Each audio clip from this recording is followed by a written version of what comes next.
Hai Sobat Sukses, kembali ketemu dengan saya Deddy Sidarta. Hari ini saya akan menjelaskan terkait dengan bahayanya Anda menggunakan kartu kredit di perpajakan. Setelah yang satu ini.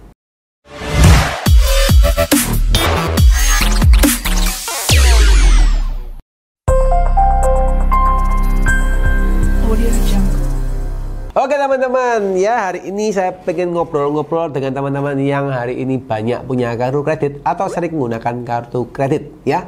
Yuk, saya pengen tahu yang suka menggunakan kartu kredit untuk belanja siapa? Yuk komen di bawah ya, saya pengen dengar nih suaranya ya. Kenapa saya tanya? Karena saya pengen tahu juga kondisinya teman-teman seperti apa sih ya. Karena kan audiensnya kita cukup banyak ya teman-teman, berasal dari berbagai macam daerah ya. Saya mau sharing aja terkait dengan apa? Ini topik ini relate dengan kondisi perpajakan yang sekarang gitu ya, dimana saat ini sudah banyak sekali ya, data yang bisa diakses oleh perpajakan ya. Sedikit cerita di awal ya, supaya teman-teman juga punya gambarannya, bahwa kami dulu sempat mencoba untuk mencoba untuk menanyakan ya kepada petugas terkait dengan harta daripada klien kami. Kebetulan waktu klien kami memang tidak tahu hartanya gimana gitu ya, karena mungkin kebanyakan hartanya gitu ya, jadi hartanya kebanyakan ya. Terus kondisinya memang dia mau ikut waktu itu ke program PPS ya. Singkat cerita, kita nelpon AR, dalam waktu yang singkat AR-nya bisa menerbitkan harta yang dimiliki oleh klien kami secara lengkap. Dan klien kami pun sampai kaget, oh iya saya masih punya harta ini ya, padahal kliennya sampai lupa ya, saking banyaknya hartanya gitu ya. Jadi oh iya saya masih punya harta ini ternyata ya, saya lupa ya. Dan itu kelihatan jelas teman-teman, termasuk rekening bank. Buat teman-teman yang masih belum percaya ya, saya kalau buat video itu kadang-kadang ada yang protes di bawah, wah itu apa omongannya hoax gitu ya, atau apa ya something yang gimana lah. Itu saya tidak berani komentar lah ya, itu urusan Anda. Tapi saya di video ini saya tidak pengen untuk pansos ya, tugas saya di sini bukan untuk pansos ya. Saya kalau ya ada ya ada, kalau tidak ada nggak ada. Saya nggak bener saya ngomong nggak bener ya nggak bener. Jadi saya nggak ada tujuan untuk pansos kepada Anda ya. Tujuan saya untuk memberikan Anda edukasi ya. Nah, so teman-teman, buat Anda nggak percaya silakan. Tapi yang real story yang terjadi adalah apa? Bahwa dengan mata kepala saya sendiri saya tahu itu nomor rekeningnya aja kelihatan guys. Nomor rekening banknya apa? Nama rekeningnya pasti nama klien ya.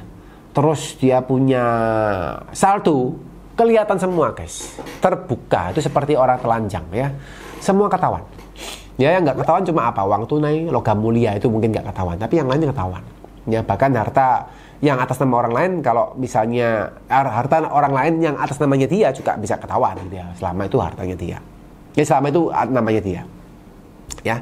Nah kembali teman-teman, apa hubungannya dengan hari ini saya mau ngomong soal kartu kredit ya.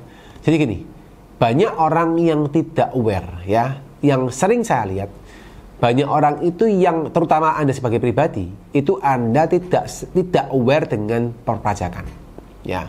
Either Anda merasa Anda tidak pernah diperiksa oleh pajak ya, merasa 5 tahun ini Anda nggak pernah dapat surat cinta ya.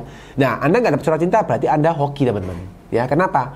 Karena sebenarnya petugas pajak itu kurang ya. Sebenarnya kita punya petugas itu tidak banyak ya, masih kurang. Otomatis apa? Pemeriksa itu akan lebih fokus kepada potensi-potensi pajak yang besar-besar, misalnya perusahaan ya, pribadi yang hartanya besar. Nah itu yang akan dicari duluan ya. Tapi Anda mungkin yang penghasilannya juga ya besar, tapi tidak besar-besar banget gitu ya, itu mungkin nomor 2 ya. Atau mungkin Anda yang besar tapi tidak dipanggil ya, mungkin Anda hoki juga belum kepanggil ya. Yang sekarang kita perlu perhatikan adalah ketika Anda sering menggunakan kartu kredit ya.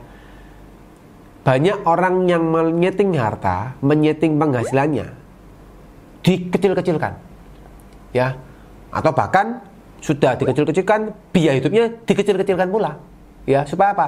Bayar pajaknya nggak besar ya. Aslinya penghasilannya 1 bulannya 100 juta ya, lah lapor aja 50 juta ya, atau lapor aja 25 juta gitu ya. Ada gitu teman-teman. Terus apa? Sudah 25 juta otomatis kan nggak bisa toh kalau misalnya mau biaya besar, biaya hidupnya besar. Ya 25 juta biaya hidupnya sebulan ya 10 juta aja Pak. Jadi bisa tabung 15 juta gitu ya. Nah itu yang common atau yang biasa dilakukan oleh teman-teman pribadi yang melakukan setting perpajakan. Ya kalau Anda ke konsultannya kan tinggal ya tinggal nulis aja gitu ya. Jadi ya mereka kan nggak tahu, karena kan kalau pribadi kan Anda nggak mungkin dimintai semua data yang lengkap, itu kan Anda tinggal ngomong aja gitu ya. Oke Pak, sekian, kasih buku tabungan juga, tapi kan nggak bisa yang gimana-gimana. Akhirnya udah Anda buat laporan pajak dengan laporan yang tidak semestinya. Masalahnya teman-teman, Anda hobi menggunakan kartu kredit. Ya kenapa? Karena kartu kredit Anda dapat poin. Ya, poinnya Anda tukarkan sama pesawat terbang, ya, atau hotel, gitu ya. Anda pakai yang platinum, ya, yang budgetnya mungkin limitnya 250 juta atau yang limitnya 500 juta, gitu ya. Semakin besar semakin bagus. Anda gesek terus gitu ya supaya dapat poin. Ya, bahkan Anda menggesekkan orang lain untuk Anda, gitu ya. Wah, itu masalah besar. Nah, problemnya teman-teman, orang pajak, petugas pajak itu sebenarnya bisa lihat kondisi penggunaan kartu kredit Anda. Sebenarnya sebelum undang-undang perbankan kebuka, kartu kredit sudah kebuka. Ya, cuma Anda nggak tahu aja. Ya, dan petugas pajak mungkin jarang yang ngecek ke sana. Ketika Anda lapor 25 juta penghasilan dan Anda biaya hidup cuma 10 juta, tapi penggunaan kartu kredit Anda setiap bulannya 100 juta. Nah, ini namanya Anda lagi masuk ke dalam mulut buaya. Ya, Anda sedang mempersiapkan diri Anda untuk diperiksa. Nah, ini yang teman-teman perlu perhatikan, bahwa kalau Anda menggunakan kartu kredit, pastikan teman-teman itu sinkron sama biaya hidup Anda. Ya. Belum lagi kalau kita ngomong soal Anda pakai OVO ya. GoPay fintech ya, fintech lah ya. OVO, GoPay, Shopee gitu ya. Anda pakai pengeluaran-pengeluaran yang di handphone Anda ya, sering belanja ya, Tokopedia ya, sering belanja Shopee, sering belanja Lazada, Blibli dan kawan-kawan. Tapi Anda waktu sering belanja itu Anda juga tidak hitung di dalam pengeluaran Anda. Belum lagi, tambah lagi listrik ya, token listrik pakai apa? KTP ya, telepon ya pakai KTP, PDAM pakai KTP ya. Nah, ini teman-teman biaya-biaya hidup yang Anda nggak perhitungkan. Harusnya Anda biaya hidup sebulannya adalah misal 50 juta. Anda masukkan cuma 10 juta. Akhirnya Anda punya kurang 40 juta. Nah, begitu itu aja ketahuan teman-teman, dari satu kartu kredit aja, sudah bisa jadi Anda bisa dipanggil oleh perpajakan. Ya, saya yakin dan percaya sekarang belum banyak yang mengalami hal ini. Tapi Anda nanti lihat omongan saya ya, bahwa ke depan kalau Anda nggak perhatikan dengan baik, Anda bisa dapat surat cinta pajak. Cuma gara-gara itu, karena saya sudah berapa kali nemuin klien-klien yang konsultasi private dengan saya ngalami hal yang sama. Ya, cuma memang belum semua. Dan ini sering kali dilupakan oleh kita sebagai masyarakat, sebagai WP atau wajib pajak orang pribadi, untuk memperhatikan terkait dengan penggunaan kartu kredit, penggunaan fintech, ya, penggunaan sesuatu yang berbau digital untuk pengeluaran. Itu sangat gampang untuk ke-trace, sangat gampang untuk ke-record, ya. Jadi teman-teman perhatikan, kalau memang Anda sering menggunakan itu di pengeluaran Anda, jangan sampai ini kelewat untuk dihitung. Ya. Nah, sampai sini mungkin teman-teman bingung atau takut atau pusing ya. Boleh komen di bawah ya. Teman-teman kalau mau sharing atau mau tanya dengan lebih gampang, teman-teman juga boleh DM ya. DM saya akan berusaha balas ya. Meskipun ya kadang memang enggak bisa cepat ya, karena teman-teman pasti tahu lah ya, yang DM banyak. Kalau teman-teman mungkin mau cepat sih, paling gampang Anda konsul aja ya. Anda bisa request konsultasi privat, Anda nanti boleh lihat di bawah ada numbersnya di deskripsi.